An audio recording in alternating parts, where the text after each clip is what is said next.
I invite you to turn to Exodus 18. As you know, we've been working our way through the Exodus. Kind of in the beginning, I thought we'll just work through the book of Exodus, and I realized, well, no, because the Exodus goes beyond Exodus. And so we're studying the Exodus of Israel from Egypt and their journey and establishing themselves as a new nation in the Promised Land. So we're eventually going to leave Exodus so that we can finish our study of the Exodus. And we're at the part of the narrative where Israel is beginning to experience freedom. And it's kind of like that old saying, freedom isn't free.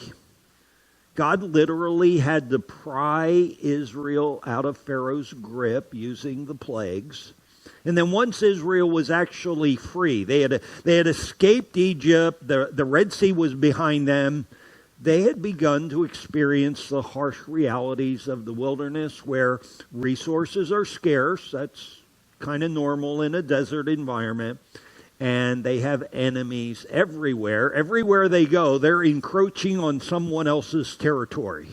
So they're surrounded by enemies, and they have very little resources. But that's a part of God's plan. During their time in Egypt, when they were enslaved, they had suffered at the hands of the Egyptians and basically drifted far from God. And God's intention in leading them to the wilderness is, that's a great place to get reacquainted. That's a great place to learn, we can trust God. And God can protect us, and God can provide for us, and God can make a way for us. And so God has led them out into the wilderness, and his intention is to grow them. And already we have seen, I wouldn't say major success, but we've seen them begin to grow and begin to mature, which is important. Because God's intention is to establish them in the Promised Land as a brand new nation, his nation. The nation that he would rule over through different mediators like Moses, later Joshua, later there will be kings. Now, as we come to chapter 18, we have another installment in this particular story of Israel growing and Israel maturing, looking toward that future when they will be planted and established as a new nation. Right now, we would describe them as being in their infancy.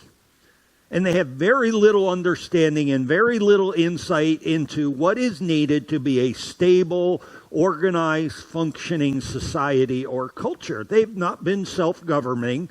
They were a part of the Egyptian world.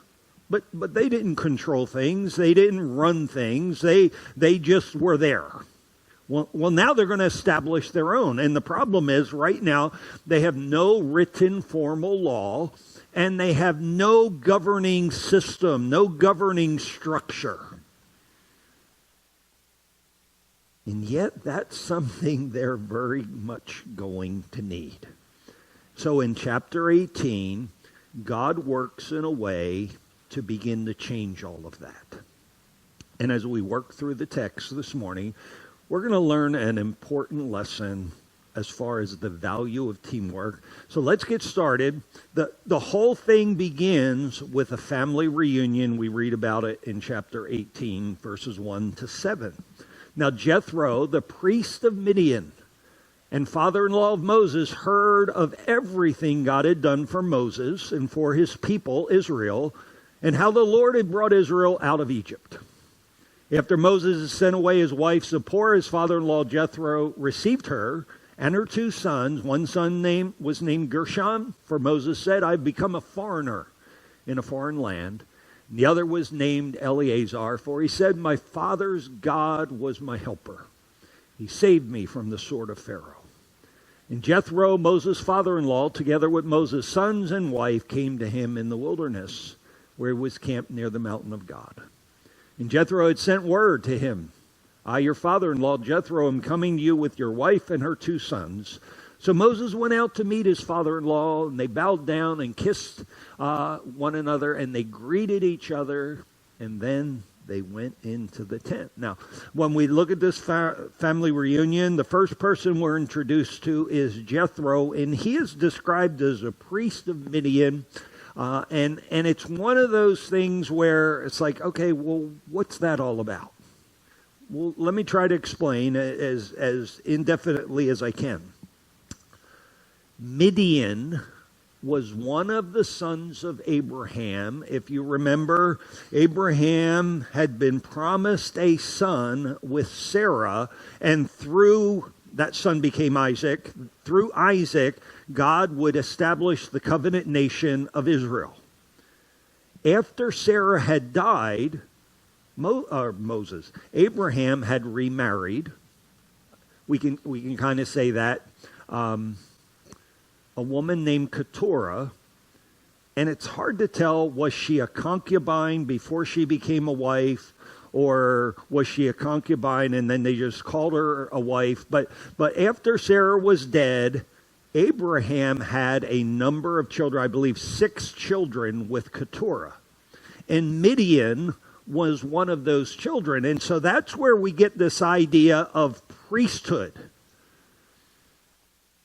Because his father is Abraham, he would be familiar with Abraham's faith. He would be familiar with Abraham's special relationship with God. He'd be familiar with what God is doing with Abraham and Isaac in Israel and that sort of thing, even though he was not a part of that covenant.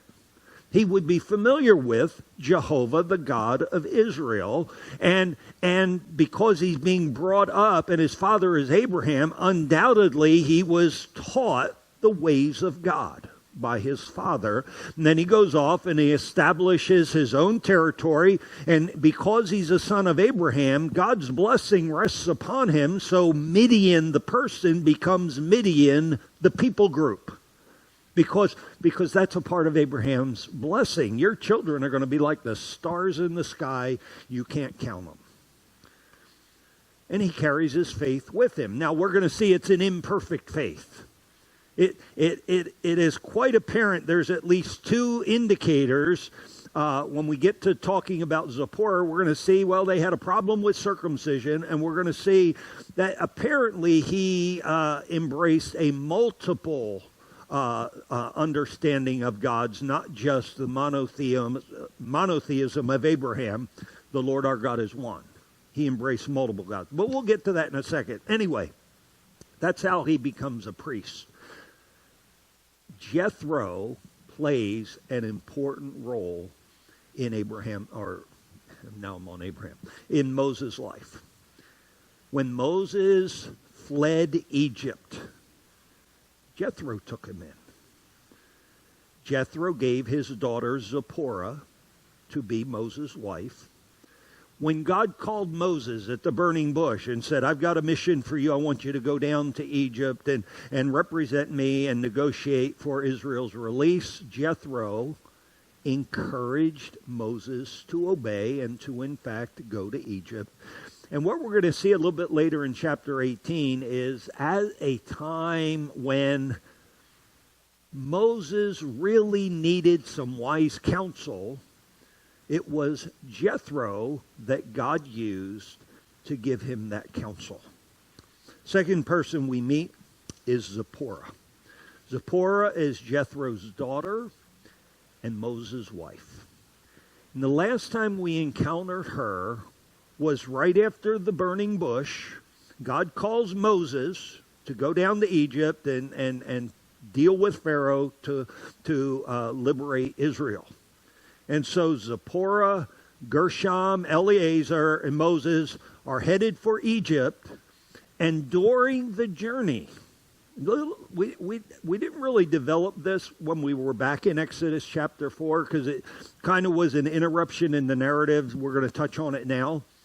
But during the journey, God acted to kill Moses. And you say, well, why would he call him to go to Egypt and then try to kill him when he's on the way? And the text doesn't specifically spell it out, but there's some real good hints as to what it was all about. Moses is a part of that Abrahamic covenant. He's a son of Abraham through Isaac and then through Jacob. The sign of the covenant for Israel was circumcision. What we learn in Exodus chapter 4 is Moses' sons had not been circumcised. And it's quite apparent that Zipporah had a problem with the rite of circumcision, which is probably understandable on a couple levels. If you put yourself in her great-great-great-great-great-grandfather's position, he's Midian. He's a son of Abraham. He's just as much a son of Abraham as any other son of Abraham, right? Okay, but he's not a part of the covenant. And he's not a part of the blessing. And there's every indication in the text that there's a definite division between Isaac and every other child of Abraham. In fact, the text tells us he gave them gifts and sent them away because he didn't want anything to interfere with that covenant line and the promised blessing of God on Isaac.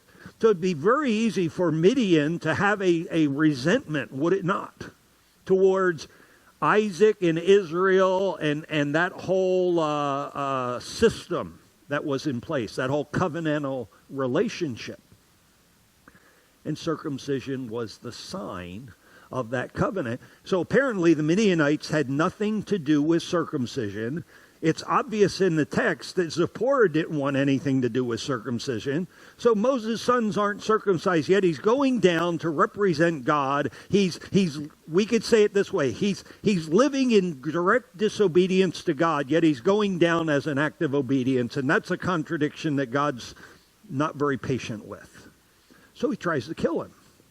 And Zipporah apparently recognizes why God is trying to kill him, because she runs over, circumcises the two sons right then and there at the campsite, throws the remains of the circumcision at Moses' feet and calls him. Now here's a term of endearment you might want to share with your husband, ladies. You are a bridegroom of blood to me. I'm pretty sure that was not said lovingly. That was not a term of endearment. You're a bridegroom of blood to me. But anyway, because she acted to circumcise the sons, God relented. But then Moses completes the journey on his own. And Zipporah and the two sons go back to Jethro, who took them in. And it's been a long time, probably weeks, months, possibly more than a year since Moses has seen his family. Last two people are mentioned are Gershom and Eleazar. Gershom means I have become a stranger in a foreign land. His firstborn, where Moses recognizes he's an alien from Egypt. That was his home. Now he's in Midian. He's an alien. So he names his first son in recognition of his status as an alien. And his second son is named, My God is My Helper, which is interesting because it shows even when Moses was on the run, he had a sense of God's purpose and God's presence in his life. And he refers to that. And so Jethro kind of sends word to Moses, hey, we've heard about what's been going on. Guess what? We're coming out to meet you. And like I said, it's been months and possibly more than a year since they've all been together. So Jethro heads out into the desert. They meet, and it is a wonderful reunion. And as often happens at reunions, they spent time catching up. Look at the next set of verses 8 to 12. Moses told his father-in-law about everything the Lord had done to Pharaoh and the Egyptians for Israel's sake. He also taught him about all the hardships that they had met along the way and how the Lord had saved them every single time. And Jethro was delighted to hear about all the good things the Lord had done for Israel in rescuing them from the hand of the Egyptians. He said, praise be to the Lord who rescued you from the hand of the Egyptians and of Pharaoh, and who rescued the people from the hand of the Egyptians. Now I know that the Lord is greater than all other gods, for he did this to those who had treated Israel arrogantly. Then Jethro, Moses' father-in-law, brought a burnt offering and other sacrifices to God, and Aaron came with all the elders of Israel to eat a meal with Moses' father-in-law in the presence of God. I think it would be very easy to dismiss those verses as incidental, not very important information. And at least in the first half of the chapter, I think this is the most important part of the text. For a couple of reasons. First of all, Moses is sharing all that God has done. He talks about, man, you should have seen what God did to Pharaoh. And you should have seen how God dealt with the Egyptians. And you would never believe what happened at the Red Sea. And he's recounting the different plagues and all that God had done to liberate Israel. And then he tells them about, man, we were here and there was no water. And God said, go over and hit the rock. And man, all of a sudden we had all the water we could drink. And there was this other place, and the water was bad, and God said, hey, throw this stick in there, and all of a sudden the water's good. And we were attacked, and you wouldn't believe it. I was up on the hill, and when my arms were up, we were winning, and when my arms got tired and I let them down, we were losing, and so they held my arms up, and we beat the daylights out of the Amalekites, and you'd not believe it. And he's just telling all of these stories. First of all, that reminds me of how far removed we are from the Moses of chapter 3 and 4. Because the Moses of chapter 3 and 4, God taps him on the shoulder and says, hey, Moses, I've got a job for you. And Moses had more excuses than Baskins and Robbins has flavors of ice cream. I mean, it's like, basically, I'm not sure I'm the right guy for the job because of this and that and whatever. And you ought to really find someone else that can do this job much better than me. And now Moses is just so excited and so passionate. And it's just bubbling out of him. Every one of those plagues, every one of those miracles, every time God acted to protect, every time God provided in just hopeless circumstances, was a God moment in Moses' life. Moses has this very real, very present tense, wow recognition of what God is doing. And it's bubbling out of him so much so that here's Jethro.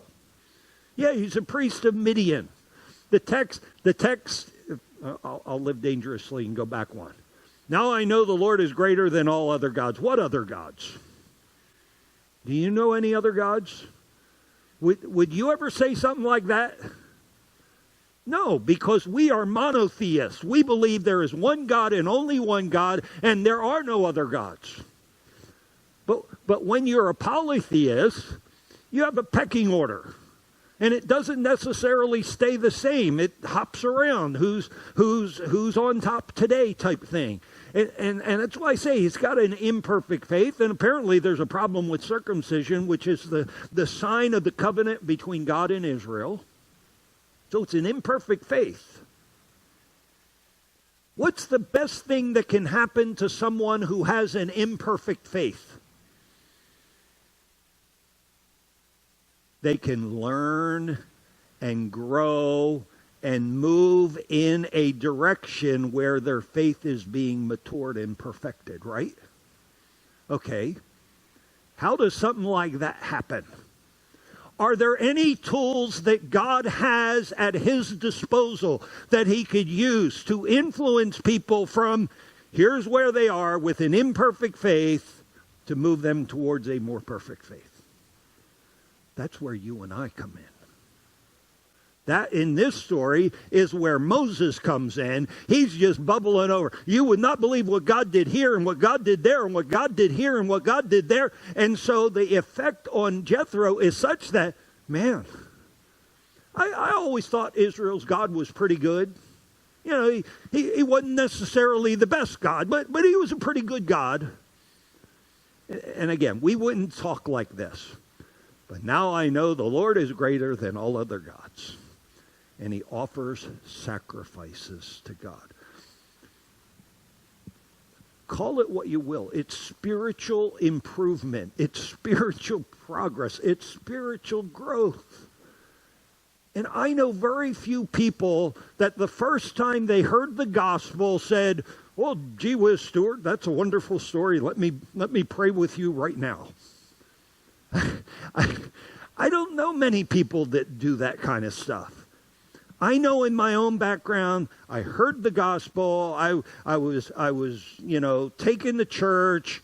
I had a number of years for all of this stuff to kind of filter through all of my mind and emotion and all of that to get to the place where I actually believed. And that's the way most people are. And God wants to use people just like us. And that means two things. One, we better have a very real, very present tense relationship with God where we notice him being active in our life. Because we believe that he's everywhere all the time, right? We believe he's always at work. We believe he's always speaking to us. The only issue is, are we paying attention? Are we noticing? So we have to have that present tense, very real relationship where we notice him, where we see him being active in our life, so that then, when God does stuff, we can say, man, you should have seen this. It is amazing what God did here. And the people around us end up being influenced by that kind of real present tense relationship with God in the same way that Moses' praise influenced Jethro. I think that is so very powerful. Now, that's all pretext to get to the second half, because it's in the context of this family reunion that Jethro gets a taste of what Moses' routine is like day by day. And as soon as he sees Moses' routine, he decides, you know what? Somebody needs to show this guy a better way to go about leading the children of Israel. And it's important advice. Let's read about it. The next day, Moses took his seat to serve as the judge for the people. And they stood around him from morning till evening. And when his father-in-law saw all that Moses was doing for the people, he said, what is this that you are doing for the people? Why do you alone sit as judge, while all these people stand around you from morning till evening? And Moses answered him, because the people come to me to seek God's will. Whenever they have a dispute, it is brought to me, and I decide between the parties and inform them of God's decrees and instructions. Moses' father-in-law replied, what you are doing is not good. You and these people who come to you will only wear yourselves out. The work is too heavy for you. You cannot handle it alone. The advice that Jethro gives Moses flows out of his observations.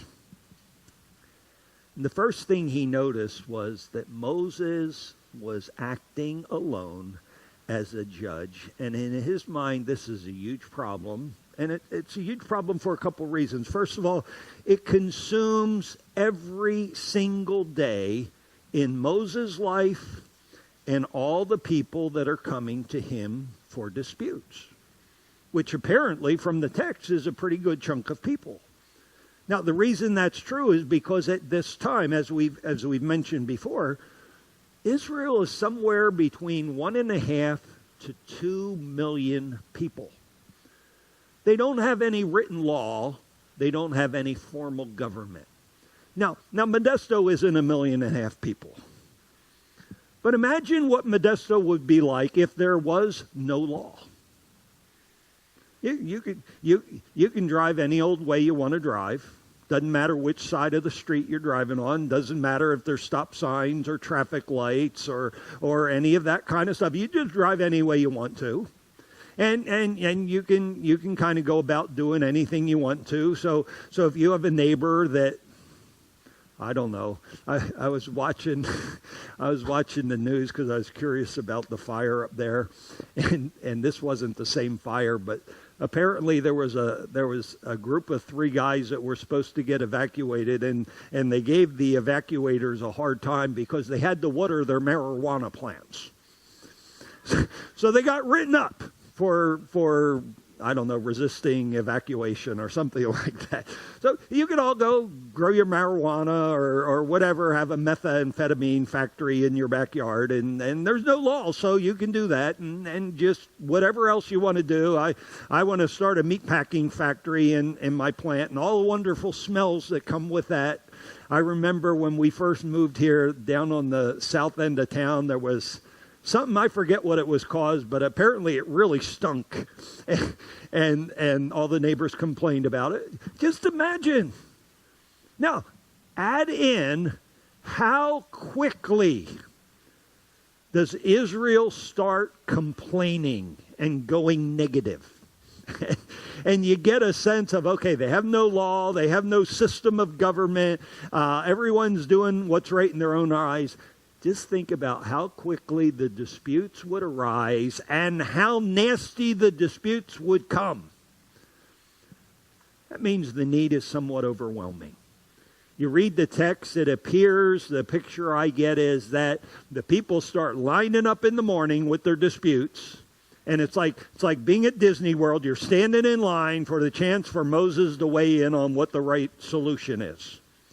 And at the end of the day, there's still a long line. All the disputes aren't being handled. So you go to bed, and you wake up the next morning, you do it all over again. I think it was Einstein that said, you do the same thing over and over again and you expect different results, you are insane. And that's kind of what's going on here. It really is a stupid plan, and it took Jethro about 2 seconds to figure that out. Moses is being exhausted. Remember, he's 80 years old. And even if he wasn't 80 years old, he could have been in the prime of life. That's a formula ripe for burnout, and the people are not being well served. Partly they're wasting their time and their energy standing in line, and because the disputes are not being resolved quickly, the disputes are lingering and festering and probably leading to more disputes. Because everyone who stands in line for a long time has the best attitude that we could ever possibly have, right? Standing in line is just a wonderful life experience.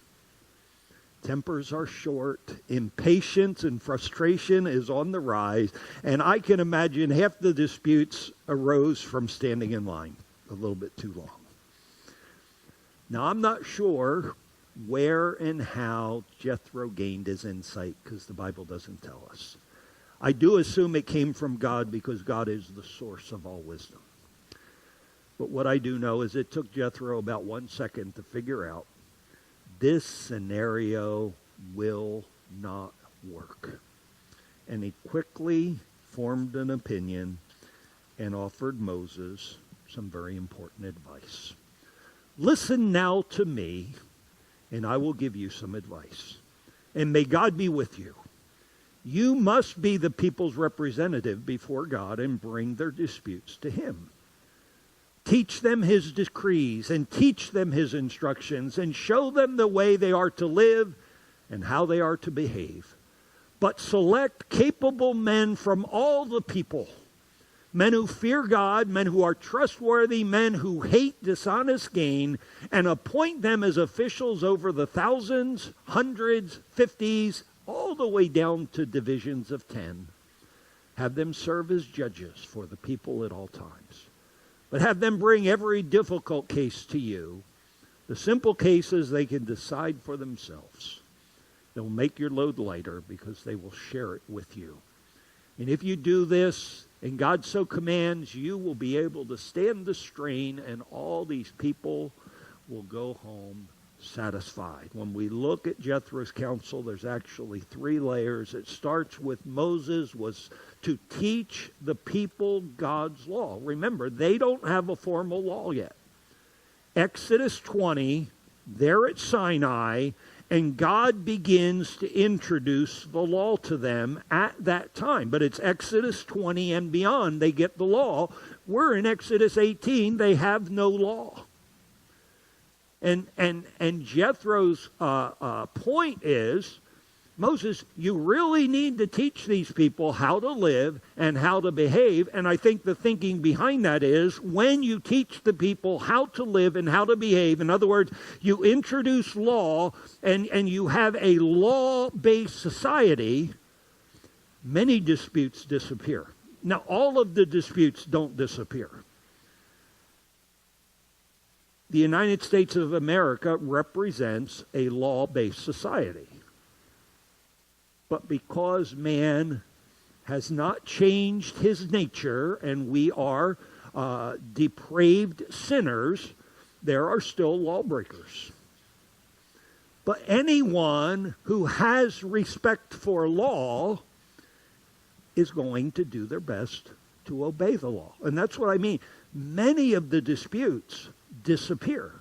I don't have a lot of experience outside of the United States of America, but I can read and I can watch television and I can hear people tell about stories.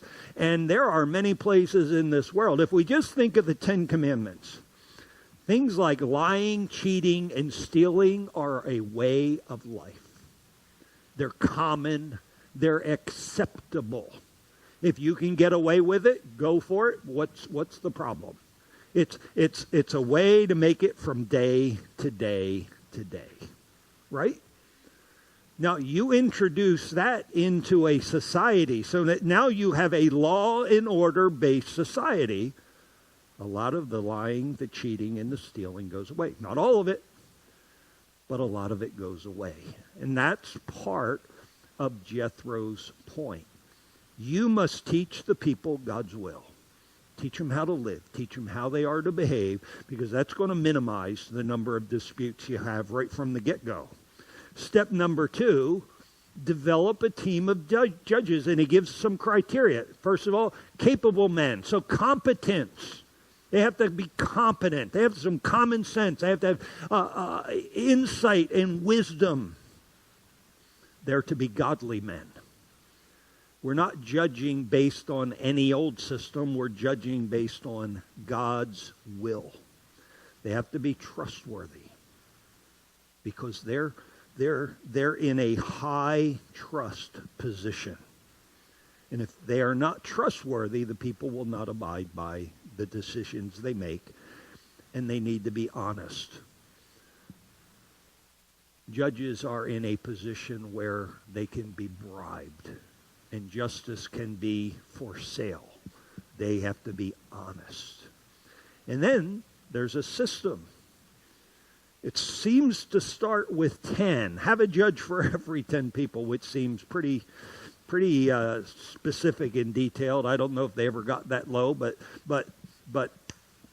that's where Jethro starts. Break off at 10. Then a judge over 50.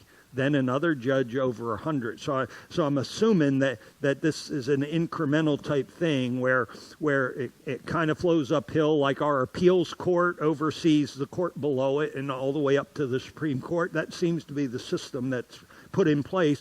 And the last level is at 1,000. And then on top of that is Moses. And there's a pecking order, if you will. As disputes arose, they were filtered through that system in a way that only the most difficult of cases ever reached Moses. And that's the third layer. The cases were prioritized. So that the simple stuff, that's handled down there at the 10. And if it's not quite able to be handled at 10, okay, well, let the guy at the 50 level handle it. Or let the guy at the 100 level handle it. Or let the guy at the 1,000 level handle it. And only the things that can't be handled beneath end up being something that Moses has to weigh in on. And because of the prioritizing of cases in that way, a lot of good things happen. Cases are resolved more quickly. Moses' burden is reduced. Here's a really important thing. Leaders are being developed. Because that guy that's working with the 10, when you need a new guy working with the 50, you know where you're going to find him? In the group of guys that are working with the 10s. And when you need a new guy working at 1,000, you know where you're going to find him? In the 100s and the 50s and the 10s. Leaders are being developed, which is important when you think about Israel's future. When you go from the book of Joshua to the book of Judges, you know what happened? Joshua and all the leaders of Joshua's generation died. And as the book of Judges is being written, it says, there were no leaders in Israel, so everyone did that which was right in their own eyes. And it's almost like they revert back to Exodus 18 after they had all that time with a system in place. Leadership is so important. Leaders are being developed, and the community, because problems are being resolved, is much more peaceful, and the plan worked. Moses listened to his father-in-law, did everything he said. He chose capable men from all of Israel, made them leaders of the people, officials over thousands, hundreds, fifties, tens. They served as judges for the people at all times. Only the difficult cases were brought to Moses. The simple ones they decided for themselves. And Moses thought this was so important. When he gets around to writing the book of Deuteronomy, in the very first chapter, now Deuteronomy is the last thing he writes before they go into Israel. And he's not going into Israel because he had disobeyed God, and God said, Moses, you're not going in. Joshua's going to lead them in, but you're going to stay behind. But he's setting the table for them to go in. And in chapter 1 of Deuteronomy, he reminds them how important this is for that future nation to have a system in place. At that time I said to you, you're too heavy a burden for me to carry alone. The Lord your God has increased your number so that today you are as numerous as the stars in the sky. May the Lord, the God of your ancestors, increase you 1,000 times and bless you as he's promised. But how can I bear your problems and your burdens and your disputes all by myself?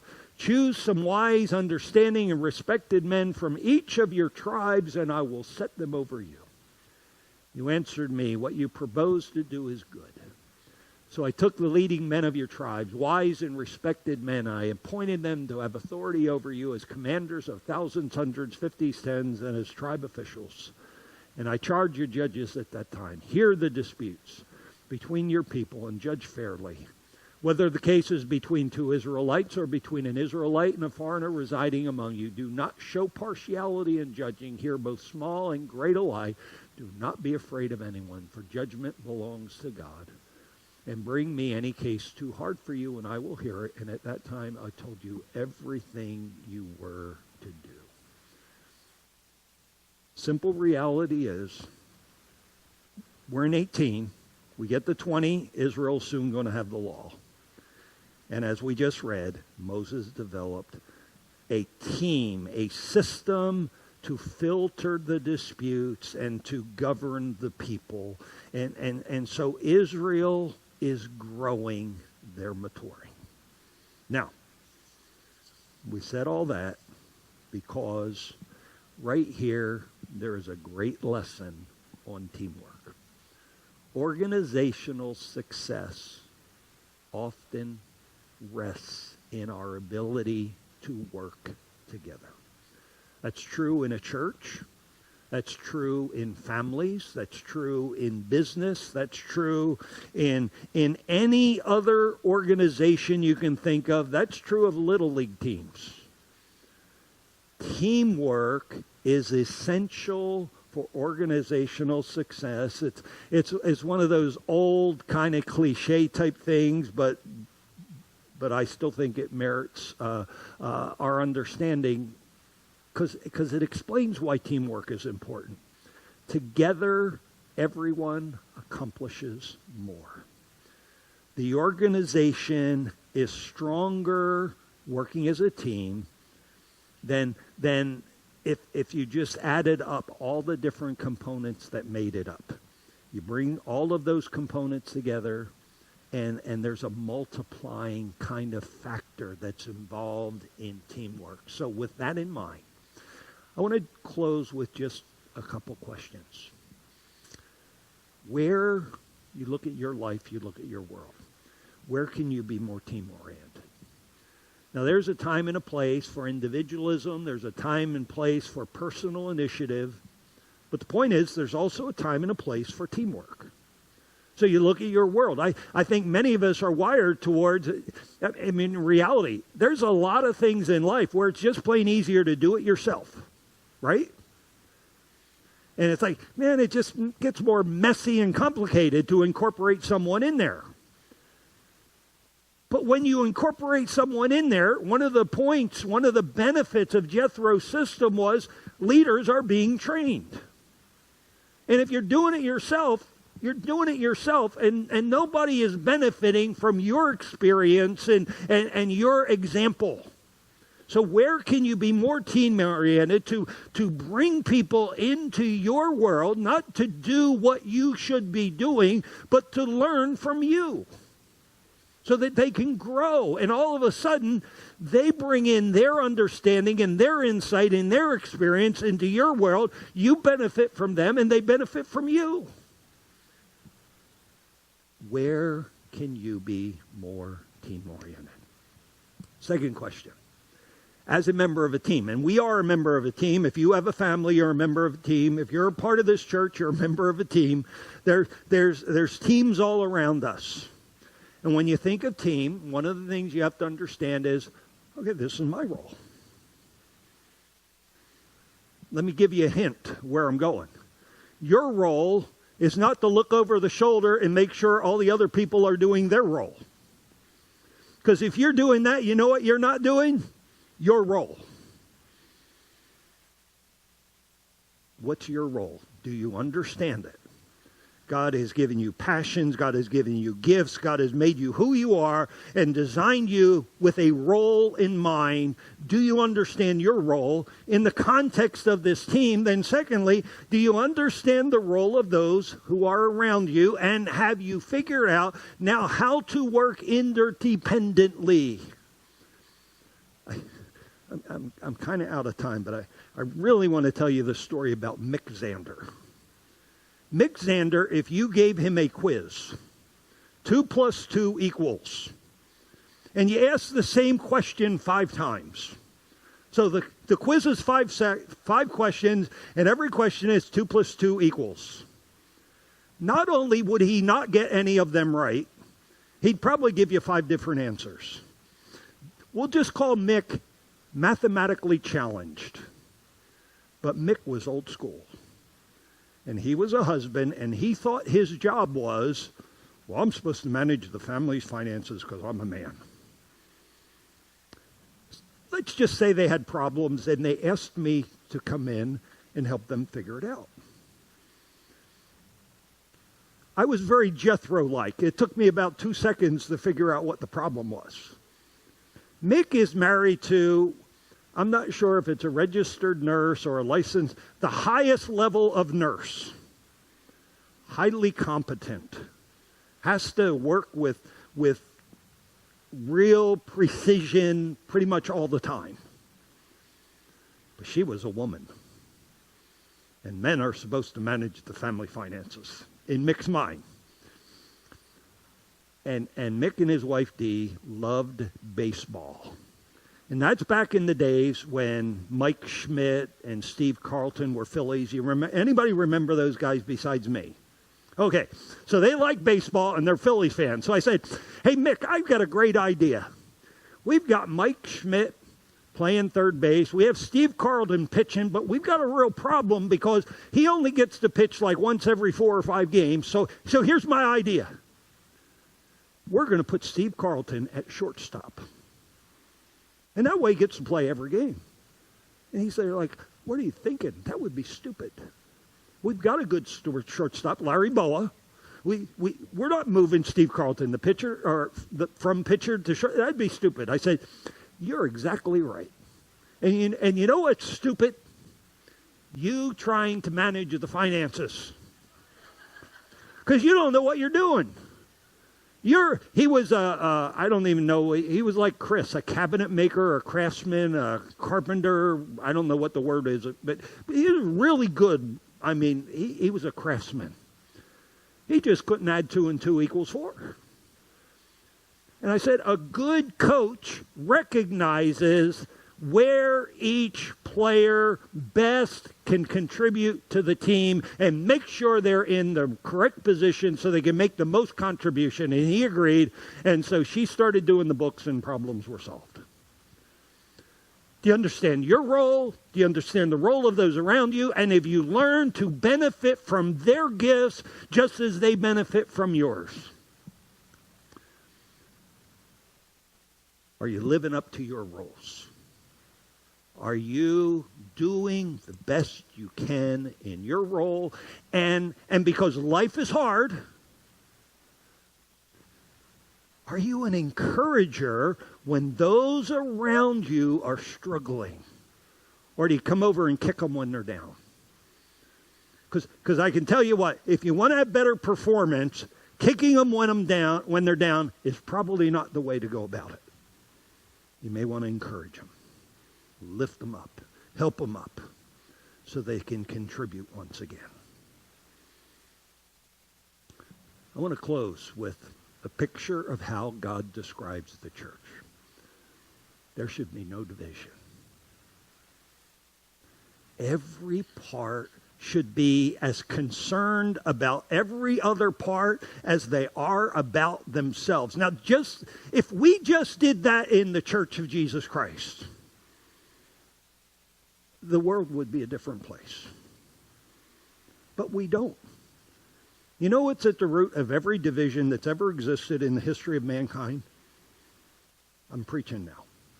I told you I had a bunch of words pent up. It's selfishness. Every part should have equal concern for the other part so that if one part suffers, all the parts suffer with it. And if one part is honored, every part rejoices with it. Why? Because we are the body of Christ and we're all just pieces of this great big thing that God is doing. It started way back on the day of Pentecost and it goes up to this thing called the rapture, and we're just little cogs in God's machinery designed to change the world. And that big thing is bigger than me, and it's bigger than you.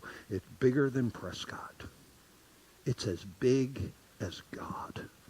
And we should never minimize God. Well, let's do the best we can to follow some of this advice that Jethro gave and function as a team or as a body. Can we pray? Father, thank you. This is really cool that you used Jethro, someone with an imperfect faith, to tap Moses on the shoulder and say, Moses, there's a better way to go about this. And it's such in perfect harmony with the concept you've given us when you describe the Church of Jesus Christ as a body. May we all recognize today, we might be fingers, we might be toes, we might be eyes, we might be ears, but we are all a part of this body. And the one thing I know about a body is there are no unimportant parts. Every one of us have a contribution to make. Every contribution we make is valuable. And you've called us to work interdependently. Because when we bring all of those valuable contributions together in the name of Jesus, it is powerful. So may we never be divided. May we have equal concern for one another. May we rejoice with those who have something to celebrate. May we mourn and support those who are suffering. May we move together in harmony and unity and community as you have intended and designed, so that what you have said of the church is actually true. I will build my church, and the gates of hell will not prevail. I pray in Jesus' name. Amen.